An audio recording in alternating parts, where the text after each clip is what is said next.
Welcome to another episode of A Little Privacy, Please. I'm Jason Kravitz, and with me is my colleague, Jenny Holmes. Hello. Our guest today is Jason Kunze. Jason Kunze and I work a lot together, and because we're both Jason K's, we tend to refer to each other by last names, and I'm going to try not to do that today because it's a hard habit to break. Kunze is an attorney in Nixon Peabody Chicago office.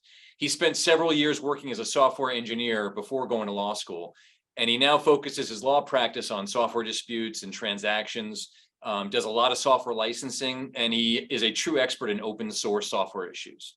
But today, Kunze is here to talk about web scraping. So Kunze, why don't we start by having you explain what web scraping is in the first place?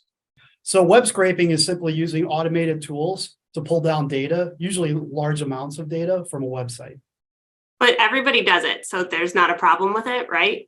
Unfortunately, there's no rule in the US that expressly allows web scraping, although I think it's kind of akin to speeding in the sense where if you're going 8 over on the interstate, you're probably not going to get pulled over.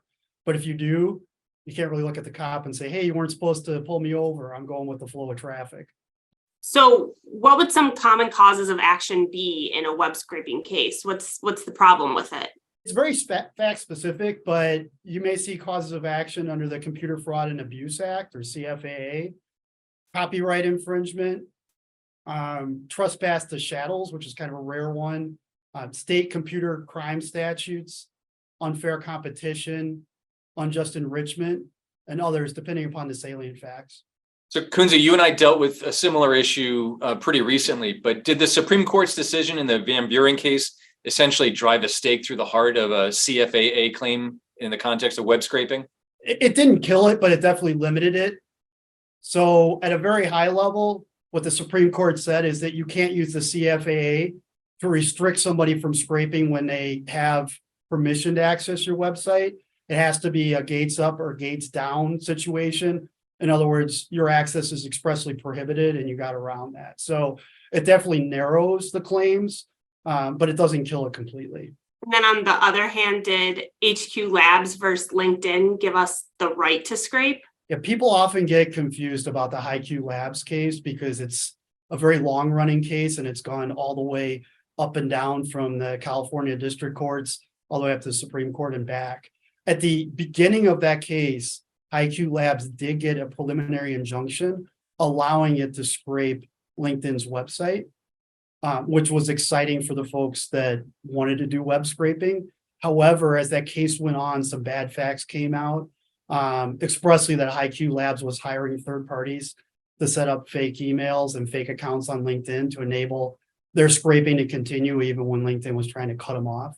And a recent consent decree in that case that happened in the fall actually prohibits HiQ from doing any scraping. So that case, unfortunately, doesn't give us a definitive answer on scraping either way. It's just limited to those two companies and the facts of that case.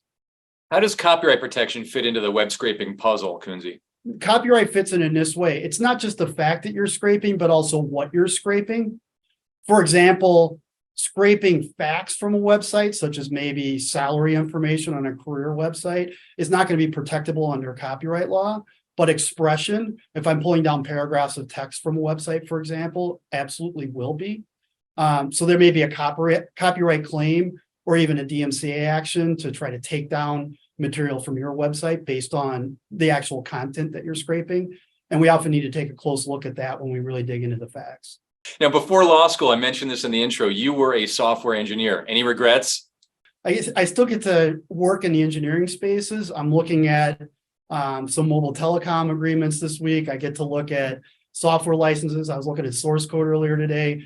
So I still get to do some of that work, but I get to see more stuff at a higher level than I did when I was doing the engineering, where I might get a very deep view, but on a very narrow scope. So I think it's pretty cool doing the legal side. You've got an earring. There's got to be a story behind that.